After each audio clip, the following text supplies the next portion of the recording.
Theirs was a defensive role when first they came to Britain. How different now. Storming into Nazi-occupied France, securing the bridgehead and advancing inland.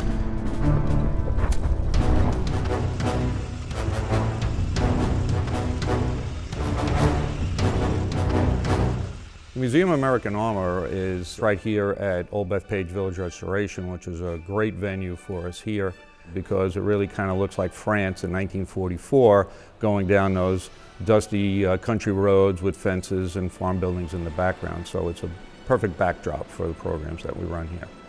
It's a museum of all the World War II military machines, tanks, guns, artillery, commemorates the soldiers who fought.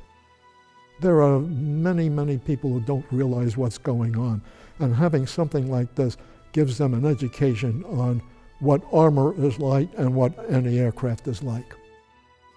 We have a lot of great vehicles here. The majority of them are World War II vehicles. We have a Sherman tank, we have a Stuart tank, which are probably the pride of our fleet, M8 armored car, an M20 armored car, half-track, scout cars, anti-aircraft pieces, artillery pieces, jeeps, ambulances. You know, it's a whole slew of restored vehicles that are all operational for here.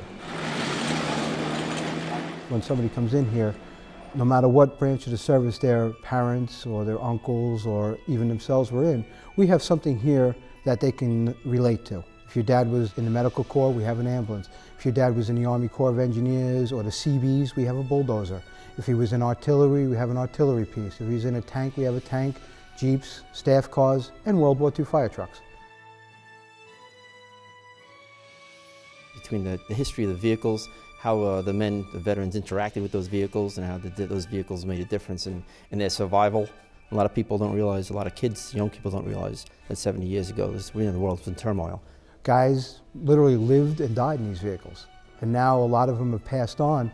Siblings and what have you can come in and see what dad and their uncle and whoever had to work with. We have a unique program here at the museum called the Armored Experience. It's an immersion experience where we put on a helmet and a tanker jacket and they ride in authentic World War II vehicles accompanied by uniformed living historians. And their mission is to go into the park, and it gives them a unique experience where they can better understand the conflict of World War II, which has affected us even 75 years since. On Long Island, there are more World War II veterans here on Long Island than any other place in the United States, probably because so many soldiers and sailors and Marines came from New York itself and eventually moved out to Levittown and other parts east. Well, number one, Long Island has the biggest gathering of veterans in the country. So there's more veterans on Long Island per person than anywhere else. Plus, Long Island itself was a major hub during World War II.